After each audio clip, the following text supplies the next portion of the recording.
Obrigado, time. Hoje é uma noite de múltiplas boas notícias. Quantos gostam de receber boas notícias aí? Dá um amém bem forte. Hoje não é uma noite de uma boa notícia, são várias boas notícias. Antes de começar a mensagem, tem que contar as boas notícias. Porque a Bíblia diz assim, Tiago, que a oração do justo pode muito seus efeitos. E há 15 dias, nosso bispo ficou na UTI, durante aí 15 dias. E Deus fez uma revolução nos pastores, Deus fez uma revolução nos líderes, deu um puxão de orelha em todos nós, revolucionou a igreja. Nós fomos para um lugar de oração, de busca, de intercessão. E a Bíblia, ela é infalível. Se ela diz que a oração do justo pode muito, na quinta-feira o nosso bispo teve alta. Não, se isso não é uma boa, não. Se isso não é uma boa notícia para você glorificar, para você erguer as suas mãos, para você dizer: Deus é fiel, que Deus é com a gente, que Deus é com essa igreja, que Deus é com essa liderança e que Deus é com o bispo Flori. Aleluia. Se você estiver nos ouvindo, bispo, a gente te ama demais. Demais. Eu já queria vir na igreja no feriado, pastor Roger. Graças a Deus demoveram essa ideia do homem. Mas veio sábado, me mandou mensagem: Gessé, tô indo. Eu só mandei para ele assim: tô indo também. Ficou aqui até, sei lá, teve só para elas ontem 9 da noite, Jesus que chegou antes de mim, eu cheguei umas 10 para as 9 da manhã, mas como é bom ver ele bem, ver ele sensível à voz do Espírito. É um novo tempo para a palavra viva. Não sei se você está comigo nessa, mas é um novo tempo para a palavra viva. Se é um novo tempo para a palavra viva, é um novo tempo para a sua família, é um novo tempo para o seu casamento, é um novo tempo para o seu trabalho, é um novo tempo de graça e de favor. E a segunda boa notícia é que eu ligo o meu chefe. Eu tenho 2 chefes, né, gente? Eu tenho o chefe 01, eu tenho o chefe 02. Pastor Lucas, eu falei: cara, tá todo mundo com saudade, cara. Ninguém aguenta mais me ouvir. Assim, o pessoal já está pedindo arrego. Mas assim, pode avisar o povo que domingo que vem eu estou na casa. Quantos podem se alegrar com essa notícia? Domingo que vem nosso pastor local vai estar na ceia. Então são múltiplas boas notícias, meu amigo. E Deus vai falar conosco hoje, amém ou não? Abra a sua Bíblia comigo em Atos, capítulo de número 16. Vamos ler do versículo 23 em diante. Atos, capítulo de número 16, versículo de número 23. Vou ler numa versão um pouco diferente da sua, mas não tem problema algum. Diz assim: depois de tê-los espancado muito, os jogaram na prisão, recomendando ao carcereiro que os vigiasse com toda atenção. Havendo recebido tais ordens expressas, ele os lançou no cárcere interior e lhes prendeu os pés no tronco. Por volta da meia-noite, Paulo e Silas estavam orando e entoando hinos de louvor a Deus, enquanto os demais presos os ouviam. De repente, aconteceu um terremoto tão violento que os alicerces da prisão foram abalados.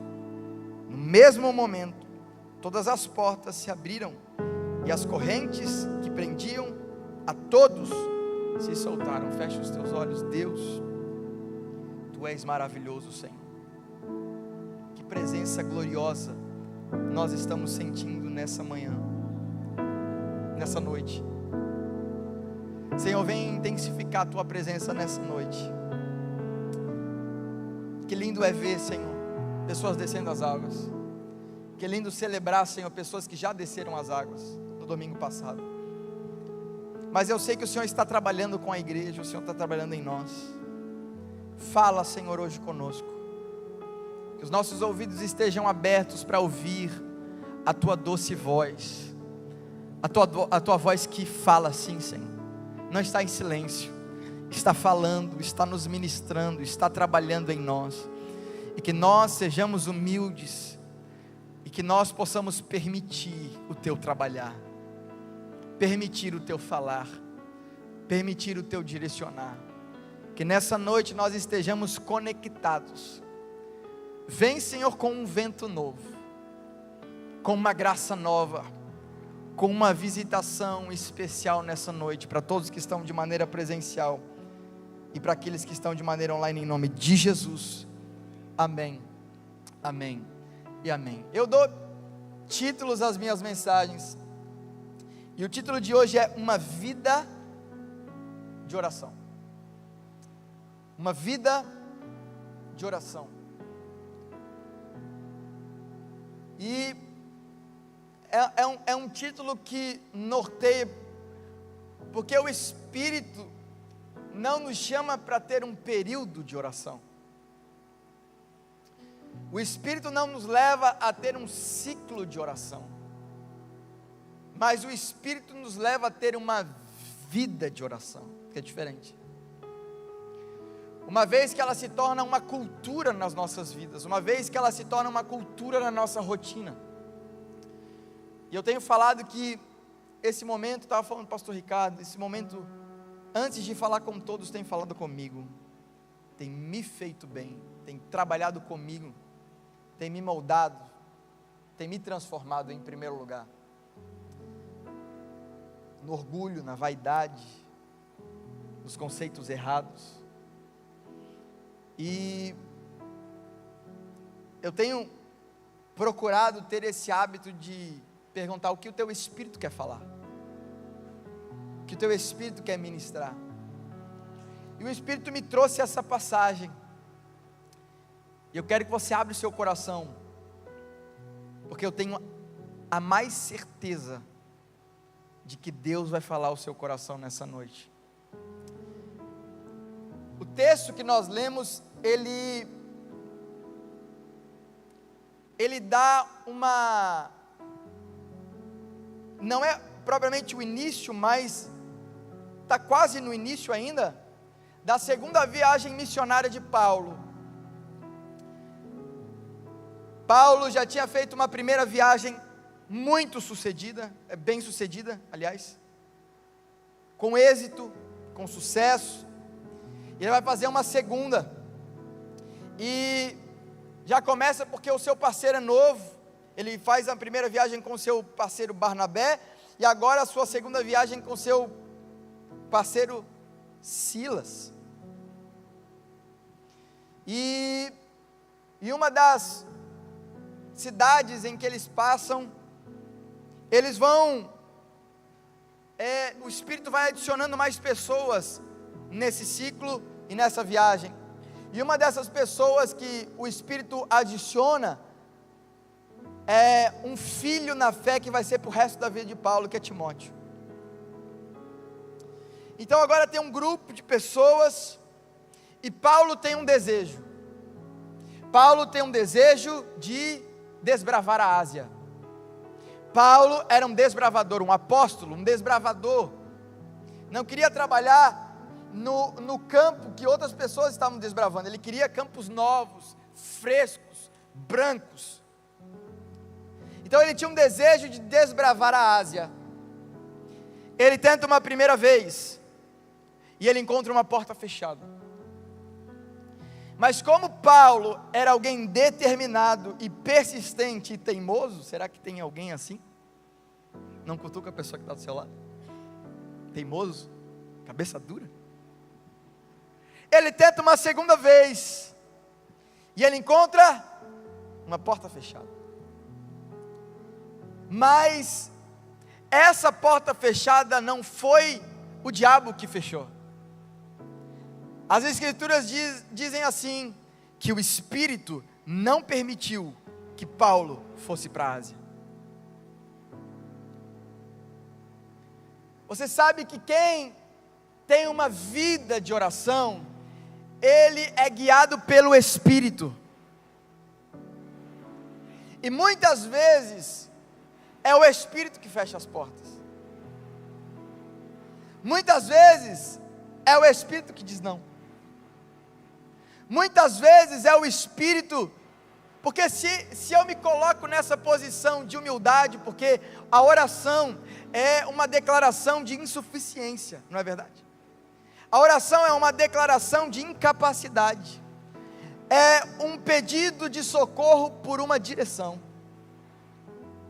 Você pode dizer, pô, mas não era uma coisa louvável? Não era algo aparentemente bom? Paulo não ia tirar férias na Ásia. Paulo não ia tirar uns 2, 3 dias num hotel. Paulo ia para lá para pregar a palavra, mas o Espírito diz não. Ainda não é o tempo. Ainda não é a hora. Mas como Paulo era alguém dirigido pelo Espírito, ele está em Trode, e em Trode ele tem uma visão. Gente, quem vive uma vida de oração, recebe instrução. 1, 2, amém. Quem vive uma vida de oração, recebe instrução. Ele recebe uma visão de um homem pedindo ajuda. Socorre-nos, vem nos ajudar. Era um homem macedônio, um homem da Europa, um homem que não era do desejo de Paulo, porque Paulo queria ir para outro lugar. Você sabe que uma vez que você entregou a vida para Jesus, agora não é mais os seus desejos, agora não é mais as suas vontades, mas agora é o desejo do Espírito na sua família, agora é o desejo do Espírito no seu trabalho, agora é o desejo do Espírito nos seus filhos, agora não é o que eu quero. Paulo queria ir para a Ásia, mas o Espírito queria ir para a Europa.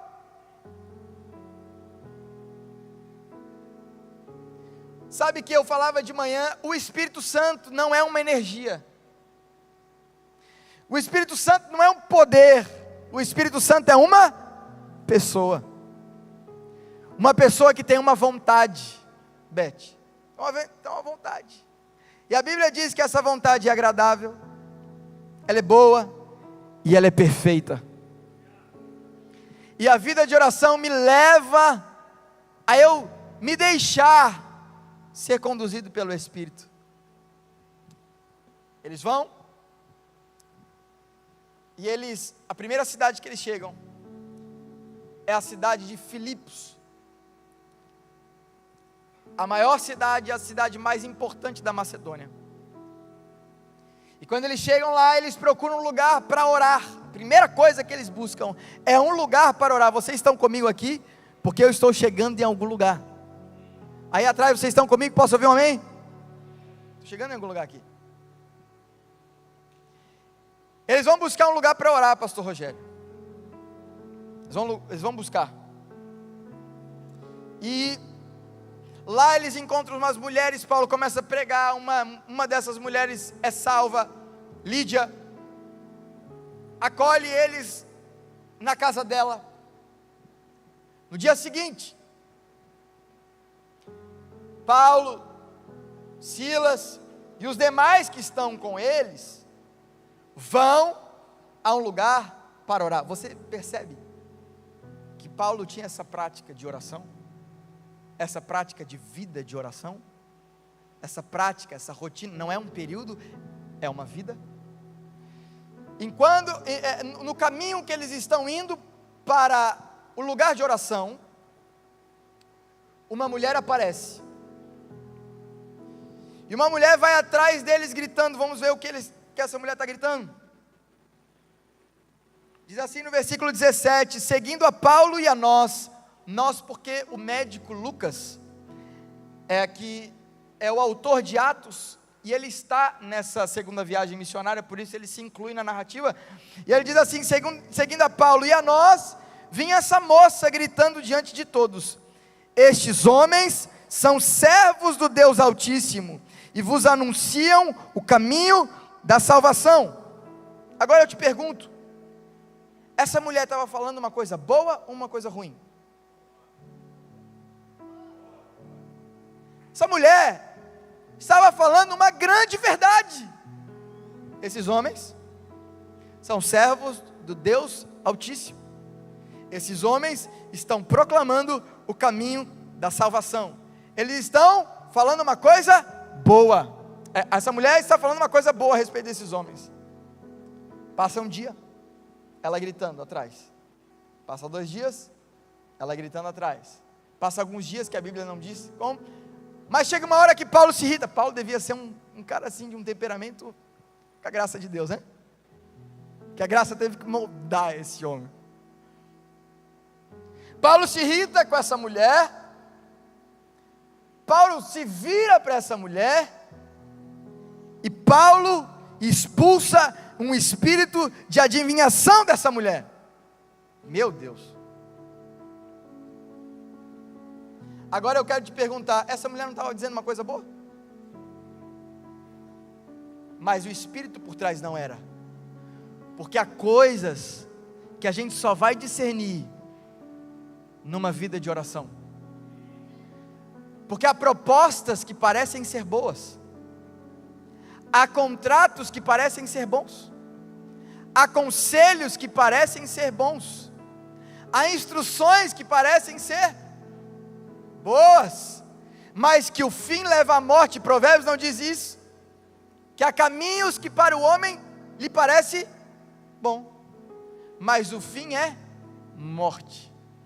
E como é que eu vou discernir se é algo que Deus quer, que Deus está falando, ou é um espírito por trás, que não vem de Deus? Aqui, ó, deixa eu fazer um parênteses, que o pastor Rogério está aqui, para vocês terem a ideia, de que Deus revela em oração. Nós estávamos aqui, ó, e ninguém me contou, se me contasse, quer dizer, será? Ninguém me contou. Estamos aqui em oração, Bispo Florino, uma bateria de exames, antes de ser internado, exames, pastor Rogério começa a orar aqui, começa a orar, o Espírito revela algo, o Espírito revela assim, ele está com uma médica, que está dando um diagnóstico errado, está dando instruções erradas, ele precisa procurar um outro médico. Isso aqui, resumo da ópera, a revelação bateu em número, gênero e grau. Agora eu te pergunto, será que Deus não revela no ambiente de oração? Será que Deus não instrui no ambiente de oração? Será que Deus não traz clareza no ambiente de oração? Será que Deus não mostra caminhos em ambiente de oração? Porque a pessoa que vive pelo que vê, diz assim, essa mulher está gritando e é verdade, ela está fazendo uma coisa boa, ela está dizendo que eu sou servo do Deus Altíssimo, e eu sou, ela está dizendo que eu estou proclamando o caminho da salvação, e eu estou, aí eu caio em coisas que nunca vieram de Deus, mas tinham aparência de coisas boas. Mas é que você não procurou a instrução, você se baseou pelo que você estava vendo, você se baseou pelo que você estava sentindo, você se baseou pelo tanto de zeros que tinha no contrato.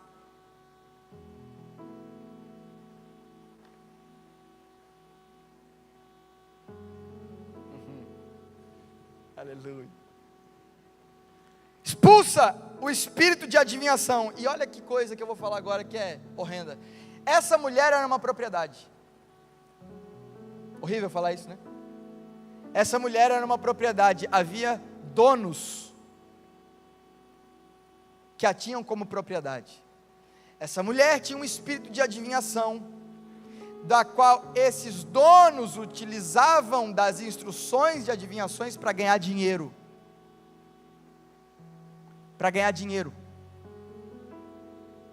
E eles ganhavam muito dinheiro.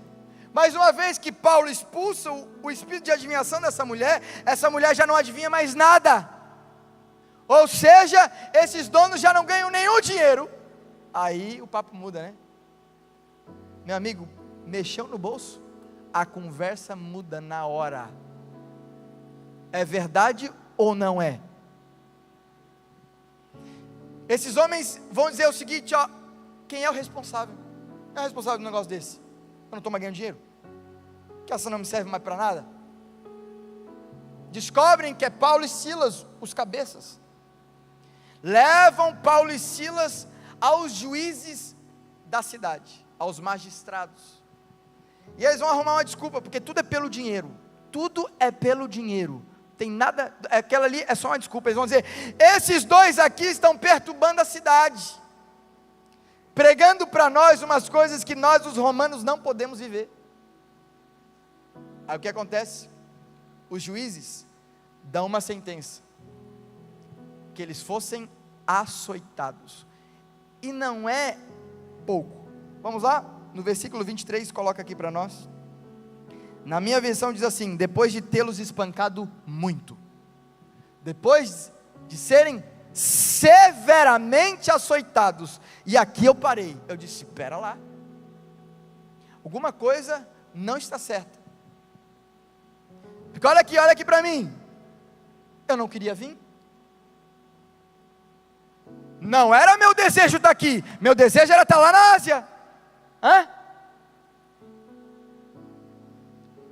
eu não quis vir para cá, agora eu ouço o Espírito, eu sou conduzido pelo Espírito, eu chego numa cidade que o Espírito me diz para ficar, eu ganho uma pessoa para Jesus, e eu faço um bem para aquela mulher estava sendo atormentada por um espírito, aquela mulher estava presa por um espírito, eu faço um bem, eu cumpro o meu chamado, e agora eu sou açoitado? E não é açoitado, é severamente açoitado.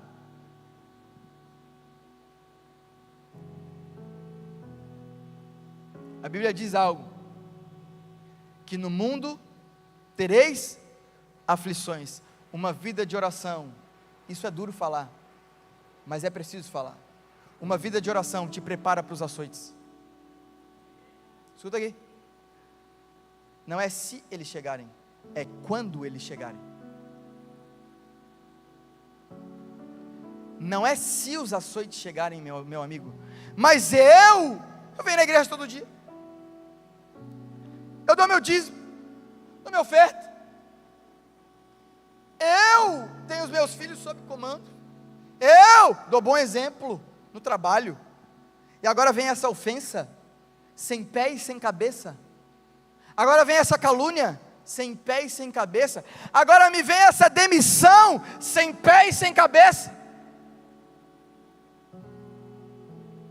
agora me vem essa punhalada nas costas de um sócio, de um empregado, de um chefe, de um irmão, um membro da família, mas eu que sirvo a Deus,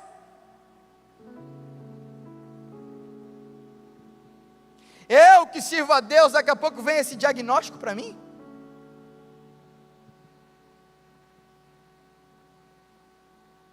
Eu falava hoje de manhã, eu vim há uns 5, 6 boas-vindas atrás, aí um rapaz me olhou e falou assim para mim, pastor, parece que quando eu aceitei Jesus, tudo começou a dar errado na minha vida, parece que estava mais fácil sem.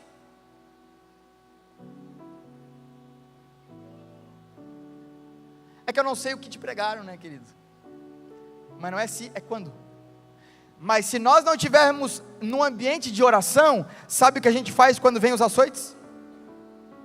Joga tudo pro ar, estou fora, não queria mesmo, meu desejo era outro, minha vontade era outra, meus planos eram outros, meu planejamento era outro, fui fazer aqui, viu, bem feito para minha cara, não era isso que eu queria? Não era isso que eu queria? Sem a gente estar nesse ambiente de oração, a gente larga tudo. Quando vem aquela injustiça e você sabe que você é inocente, você sabe que você não falou, você sabe que você não fez, e simplesmente vem ela, pum!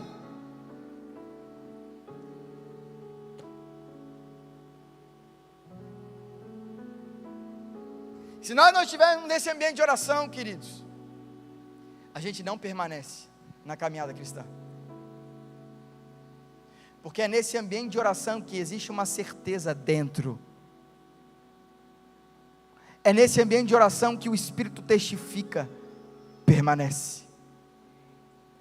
É nesse ambiente de oração que o Espírito te testifica, vai embora, fica. Porque o que acontece? Eles são severamente açoitados.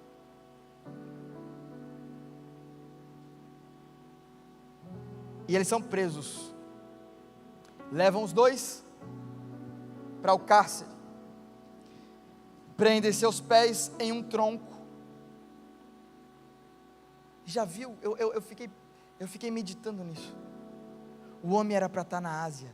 O homem não era para estar ali.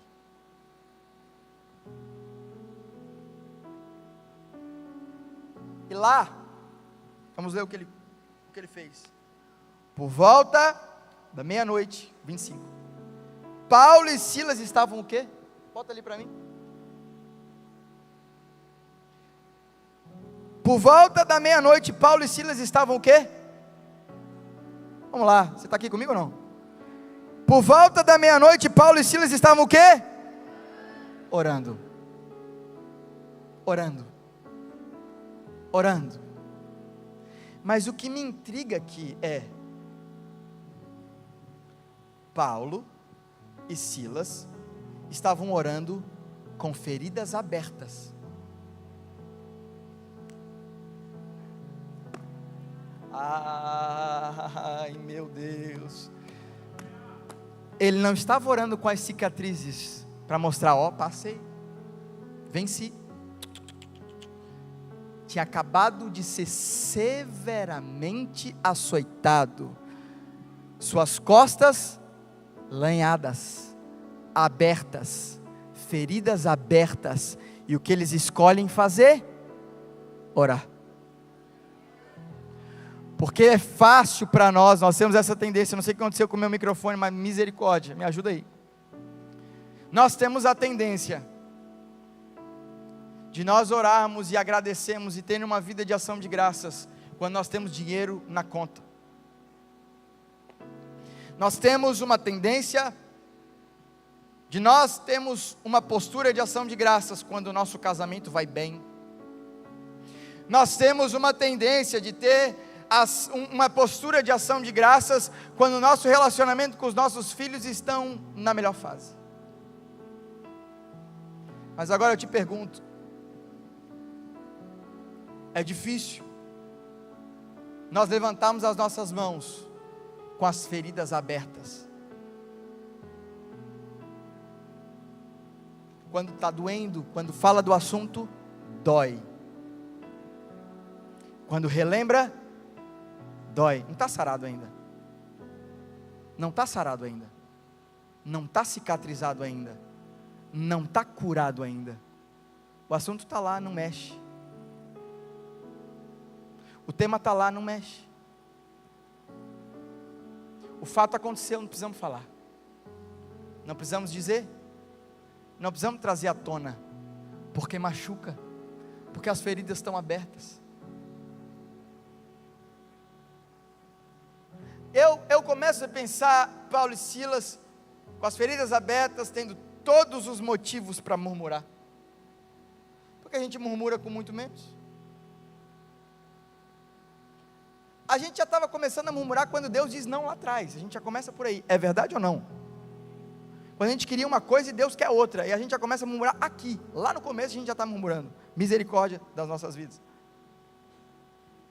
Mas quando você sabe que você está cumprindo o seu chamado, quando você sabe que você está fazendo a coisa certa, quando você sabe que você está no caminho da luz, quando você sabe que você está no caminho do Evangelho, e vem os açoites, e você se pergunta, por quê? Por quê? Por que isso com a minha família? Você está sendo usado por Deus, seu casamento começa a desandar. Você está sendo usado por Deus, daqui a pouco o trabalho começa a estar um ambiente de discórdia, um ambiente de ódio, um ambiente de injustiça, mas você diz, mas eu estou caminhando, eu estou, aí você começa a perguntar, e vem as traições, aí vem as perseguições, aí vem as ofensas, aí vem as calúnias, e você fica se perguntando, por que se eu estou no Evangelho, por que se eu estou cumprindo um chamado, por quê?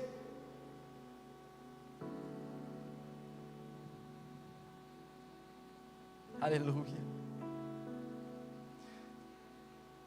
Mas a vida de oração, e aquele que tem uma vida de oração, não escolhe o momento para orar,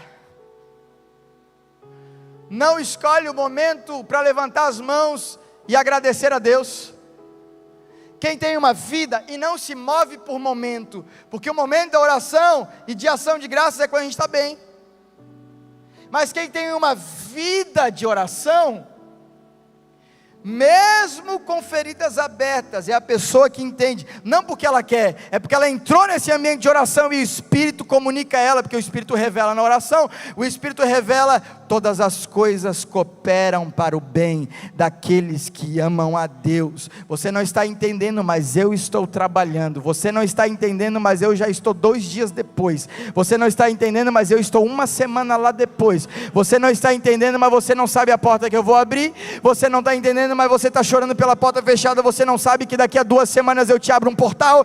Você está chorando, todas as coisas, isso está te moldando, isso está trabalhando em você, isso está trabalhando o seu coração, isso está trabalhando o teu casamento, isso está trabalhando a sua administração, isso está trabalhando em você, o seu orgulho, sua vaidade.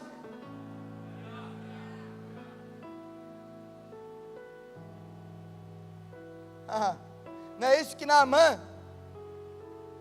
pensou, quando foi falar com Eliseu, e Eliseu nem recebe ele, para dizer bem a verdade, manda o auxiliar, e o auxiliar fala para ele o seguinte, querido, 7 vezes no Rio Jordão. Aquele homem fica irado ao extremo, do tipo assim, que desrespeito. Primeiro, que o homem nem vem falar comigo. Segundo, que os rios da Síria não são muito mais limpos do que esse aqui? Muito mais bonitos do que esse aqui? Toca, né?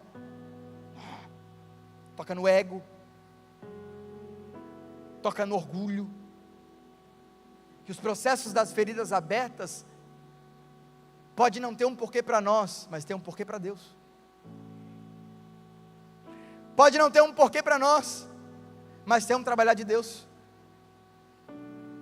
Aquela ofensa, pode você ver, dizer assim, isso aqui é uma injustiça, e realmente é, mas eu levanto as minhas mãos lá, com feridas, doendo, porque está doendo, porque a gente vai saber que depois o homem vai cuidar das feridas dele, vai limpar. Isso não tinha acontecido nada ainda, estava doendo, estava sangrando, se tocasse iria doer, mas ele faz uma coisa, ele escolhe, isso aqui não vai me impedir de viver uma vida de oração, isso aqui não vai me impedir de eu agradecer a Deus, isso aqui não vai impedir, eu sei que o meu desejo era outro, eu sei que a minha vontade era outra, mas agora a minha vida é totalmente ao Senhor, eu sei que agora a minha casa é consagrada ao Senhor, eu sei que agora os meus filhos são consagrados ao Senhor, e pode ser que eu não entenda, mas eu te louvo mesmo assim, possa ser que eu não entenda, mas eu te agradeço mesmo assim. Eu estou pregando para alguém aqui essa noite, que mesmo assim, mesmo com feridas abertas, pode erguer as suas mãos e dizer: Deus, eu ainda creio que Tu estás no controle.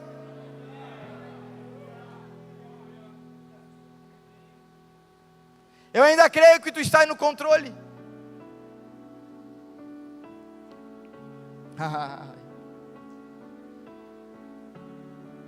Eles começam a orar, e eles começam a louvar ali, presos e com açoites. A história podia acabar aqui, não acabou, isso é um spoiler, mas podia acabar aqui, se a postura deles fosse diferente. Escuta aqui, a história podia acabar aqui, ponto final, ponto, história acabou aqui, ponto. Se a resposta fosse aqui, ó, não te falei, Silas? Hã? Vale a pena? Vale a pena isso aqui? Isso aqui é uma palhaçada. Vale a pena a gente fazer isso? Vale a pena a gente continuar? Vale a pena a gente insistir?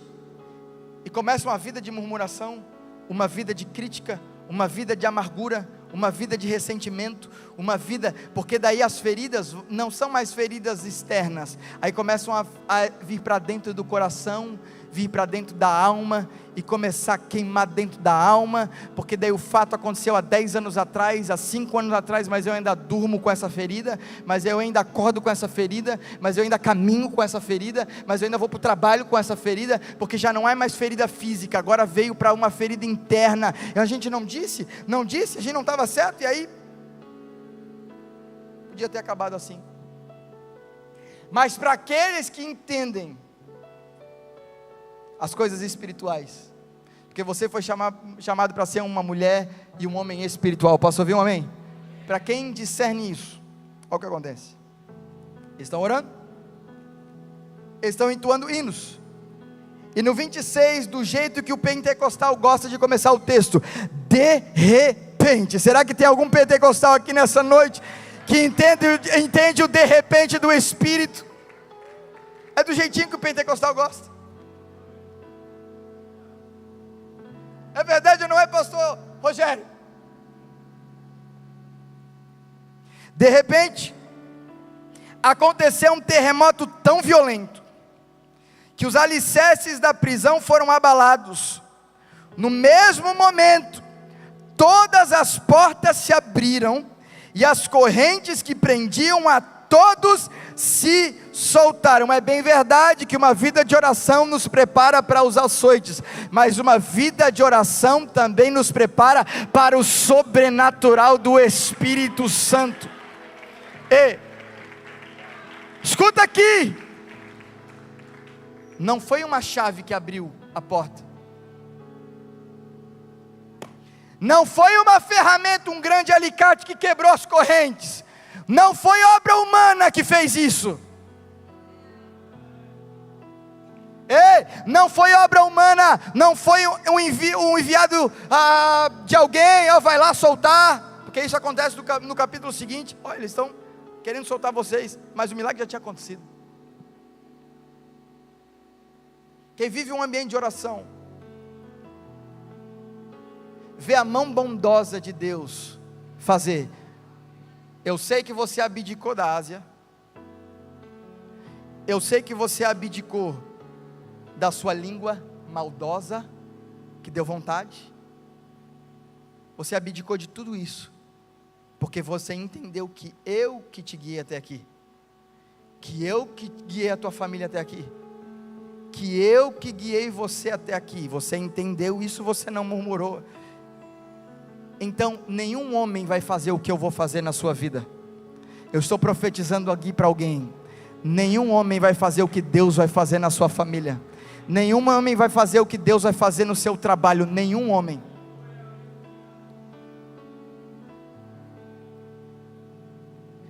Mas eu termino com isso. E aqui, eu dizia de manhã, é onde se separa os meninos dos homens, das meninas e das mulheres. Porque está muito bom até agora. Correntes se abriram de maneira sobrenatural. As portas se abriram de maneira sobrenatural. Aí a Bíblia diz o seguinte: que o carcereiro estava dormindo. O carcereiro acorda e vê que todas as portas estão abertas. Conclusão que ele toma: todo mundo fugiu. Todo mundo fugiu. Todos os presos fugiram. E ele toma uma decisão. Pega a espada e vai se matar. Aqui estão os homens espirituais, dos homens carnais. Tem que morrer. Tem que morrer. Me feriu e eu não tinha culpa de nada? Me magoou e eu não tinha culpa de nada, era inocente. me traiu, eu só fiz o bem para ele? Eu só fiz o bem para ela? Isso aí tem que acontecer mesmo. Tem que acontecer mesmo.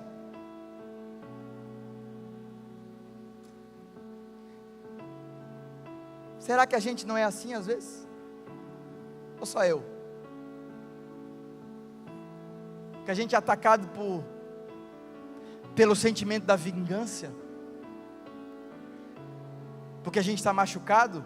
Eu não estou falando de um homem que vai fazer um comentário após isso, que eu já digo, de cicatrizes. Estou falando de um homem com feridas abertas.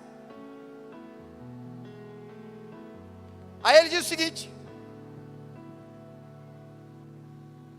versículo 27, o carcereiro despertou do sono, e vendo abertas as portas do cárcere, desembainhou sua espada a fim de se matar, pois concluíra que os presos todos houvessem escapado.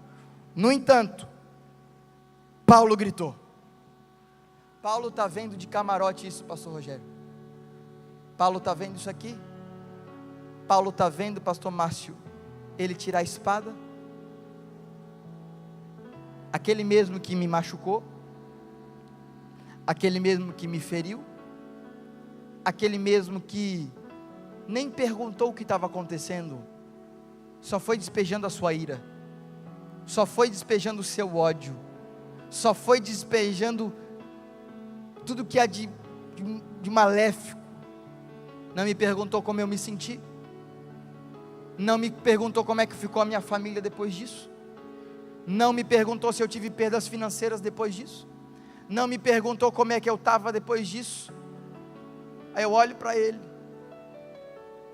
ele está desembainhando a sua espada, e ele está para se matar, e Paulo grita: não te faças isso.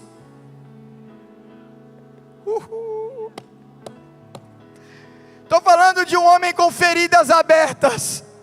Fala do assunto, dói. Traz o tema de novo, dói. Machuca, é desagradável, não é legal, traz tristeza, traz choro, e ele olha para aquele homem e diz: não te faças isso. Estamos todos aqui, ninguém vai sair daqui. Paulo não foi chamado para ser ministro de morte, Paulo foi chamado para ser ministro de vida, e eu te pergunto, você foi chamado para ser ministro de morte? Ou você foi chamado para ser ministro de vida? Ou você foi chamado para ser ministro de restauração? Ou você foi chamado para ser ministro de consolo, mesmo com feridas abertas? A gente gosta bastante de sempre exigir do outro. Ninguém me cuidou, ninguém me ligou, ninguém quis saber como é que eu estava, ninguém não sei o que, ninguém isso, eu estava isolado, eu estava sozinho, e ninguém foi lá na minha casa, e ninguém me deu isso, e ninguém isso, e ninguém aquilo. Que motivo que Paulo tinha? Alex, que motivo que Paulo tinha? Era para ele ficar bem quietinho, vendo de camarote, bem quietinho, ó.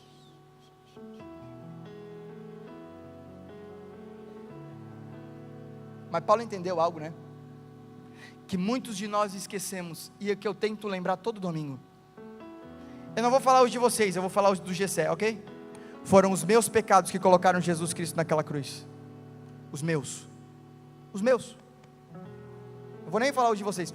Os meus pecados colocaram Cristo Jesus naquela cruz. Os açoites que ele recebe, 40 menos 39 açoites nas suas costas, foi por conta dos meus pecados. Eu era o carcereiro, eu era o carcereiro, eu coloquei ele lá, eu preguei, não fui eu que preguei fisicamente, mas ele parou lá por conta de mim.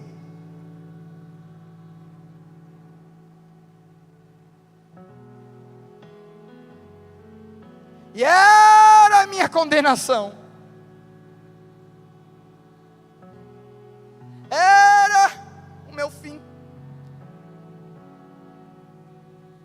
Mas ele diz uma frase na cruz, e é por essa frase que eu estou aqui pregando. Ele diz: Pai, perdoa-lhes, porque eles não sabem o que fazem. Ele não diz essa frase quando ele ressuscita com um corpo bonito. Ele não diz essa frase quando ele ressuscita com todo o poder. Ele não diz essa frase quando ele ressuscita e é uma obra sobrenatural.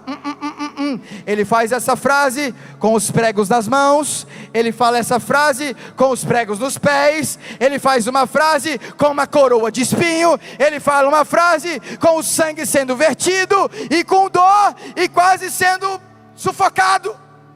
Diz: Pai, perdoa o Jessé, porque ele não faz ideia do que ele está fazendo, porque o caminho que ele está tomando é um caminho de morte, mas eu estou aqui para ser um ministro de vida. Paulo olha para aquele homem e diz: não te faça tal coisa, ninguém vai sair daqui. Sim, Deus te deu um chamado para você ser ministro da nova aliança. Meu amigo, você é muito maior do que essa ofensa, você é muito maior do que essa mágoa, você é muito maior do que essa falta de perdão, você é muito maior do que esse ressentimento. Deus não te deu essa vida para que você seja manchado por isso, por um sentimento de vingança, por um sentimento de mágoa. Você vai olhar para o carcereiro e você vai dizer: não te faças isso. Eu vi esse homem que fundou essa igreja aqui, eu vi, porque eu nasci aqui, vários que traíram esse homem, vários, traição feia, traição covarde, traição que esse homem teve um burnout por conta de tanta coisa que aconteceu na vida desse homem, em 2017, traição que não foi fácil, foi difícil. Um deles vem no meio da igreja, todo mundo querendo matar o sujeito, mas se deixasse o William ali, ia pegar no pescoço do sujeito, ele não vivia mais, porque a gente é assim mesmo. Eu também, a mesma coisa. O bispo olha para o sujeito e fala: eu te perdoo, eu te perdoo, você me feriu, e a ferida que você fez é irreparável. Meu, forte isso. A ferida que você causou é irreparável, o tempo não volta mais.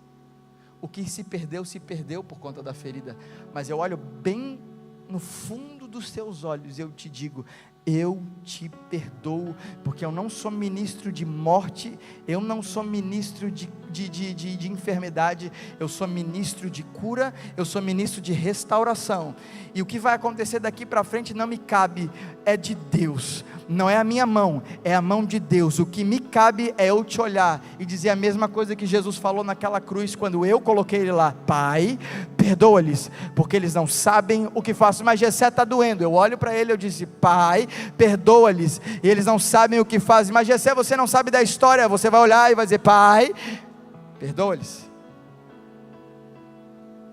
porque eles não sabem o que fazem. Isso aqui só quem tem vida de oração, porque isso aqui você nunca vai fazer pela sua carne, isso você só faz pelo seu espírito. A carne está de camarote com pipoca, camarote de pipoca lá vendo, ei, olha lá, e chama ainda, né? Aqui, olha lá, não, mas a gente sabe o valor de uma vida, porque a gente não sabe o que acontece depois, por conta do perdão. Porque o que aconteceu conosco depois do perdão de Jesus? Estamos aqui todos. Aquele homem, ao ouvir o grito de Paulo, corre até ele, se coloca de joelho e pergunta: o que eu preciso fazer para ser salvo? E Paulo olha para aquele que machucou ele, feriu ele, e as provas estão aqui. as provas estão abertas e o sangue está aqui. Ele olha e ele diz o seguinte: creia no Senhor Jesus Cristo e será salvo tu e a tua casa. E aquele carcereiro aceita Jesus, chama-os da sua casa. Paulo prega para aqueles da casa do carcereiro, e sabe o que acontece? O que aconteceu hoje? Ele batiza toda a família do carcereiro. Meu Deus!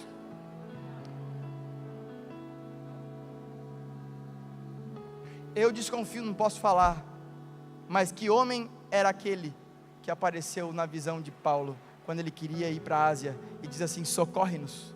Eu desconfio, eu tenho uma tese.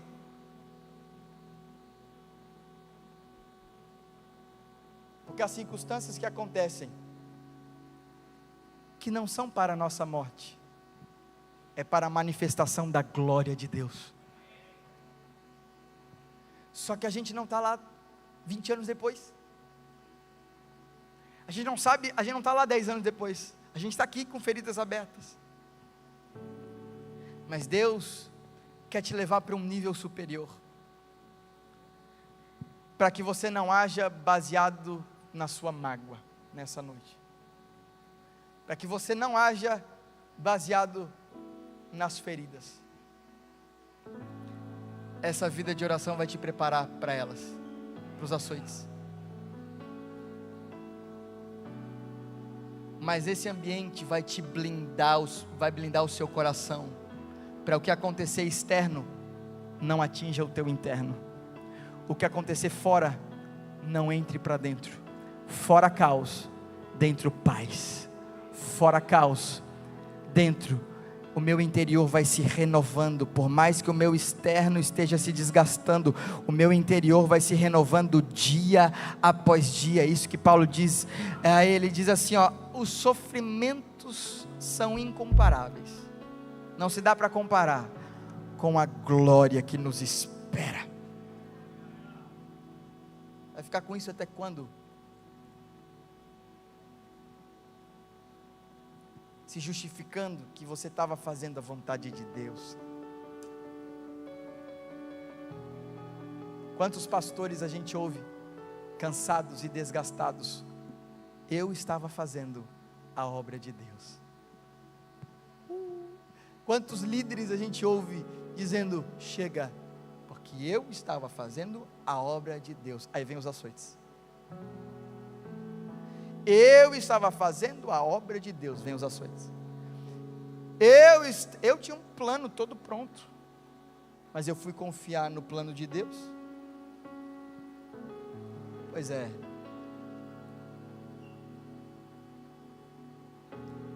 Tem açoites, tem. Mas também tem cadeias sendo quebradas de maneira sobrenatural. Mas também tem portas abertas que homem nenhum abriu. Mas também tem uma salvação de uma família toda. Que dirá se Paulo não vai para Filipos? Uma casa inteira não é salva. E se a gente garganteia que uma alma vale mais do que o mundo inteiro? Ou isso aqui é só para ficar bonito no YouTube? Ou é só para ficar bonito para o domingo à noite? Ou a gente vive que uma alma vale mais do que o mundo inteiro? Ou a gente vive que eu não estou vendo lá, mas como o pastor Lucas sempre diz, eu queria ser só o cara que pudesse pregar para o Billy Graham. Eu queria só ser esse cara. Ele fala para nós: eu só queria ser esse cara. Mas quantos? Se a gente não passa por esse caminho dos açoites? Quantos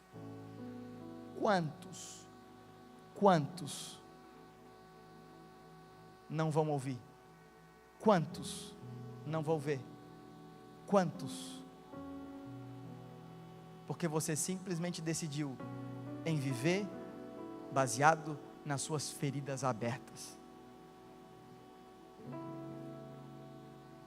não confiando que o Espírito está ali não confiando que é o Espírito que permitiu, não confiando que é o Espírito que vai fazer, não confiando que a vingança não vem das tuas mãos, não confiando que é o Espírito que vai trazer as pessoas certas, que é o Espírito que vai trazer os negócios certos, que é o Espírito que vai trazer os contratos certos, que é o Espírito que é o Espírito, mas meu amigo, se você não estiver nesse ambiente de oração, uma vida de oração, você vai ser consumido pela sua mágoa. Mas essa é uma noite de cura, que você entendeu, que é uma vida, não é um período. Eu te louvarei mesmo sem entender, eu te louvarei mesmo doendo, eu te louvarei mesmo machucado, eu te louvarei mesmo com coisas que ainda doem, Senhor. Ainda dói tocar nesse assunto, ainda dói reviver isso, ainda dói olhar, mas eu te louvarei, Senhor, porque Tu és aquele que traz cura para minha alma, Tu és aquele que traz cura para minha família, Tu és aquele que traz cura. Sim, Tu existes, tem uma vontade sobre a minha família que é boa, que é agradável e que é perfeita. Sim, Senhor, o Senhor está me levando a um nível mais profundo de intimidade, o Senhor está me levando a um nível mais profundo de maturidade, o Senhor está me levando a um nível mais profundo de fé, o Teu Espírito está me levando a um nível mais profundo no Espírito, me afastando da minha carne. A minha carne quer vingança, mas o Espírito quer dizer: perdoa, perdoa, perdoa, porque eu farei, perdoa porque eu farei, perdoa porque eu farei, perdoa, se livra a dizer: eu farei, eu farei. Homem nenhum fez, Deus fez. Se coloque de pé. Essa noite, você entendeu? É um tempo de cura, é um tempo de restauração, é um tempo onde Deus quer falar conosco, dizendo, assim como nós aprendemos com essa passagem de Paulo e Silas, nós iremos para esse ambiente de oração, Senhor, mesmo sem entender,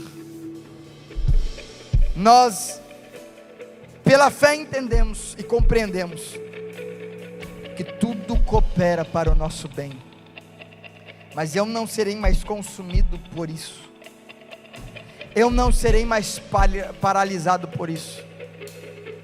Tu irás agir de maneira sobrenatural.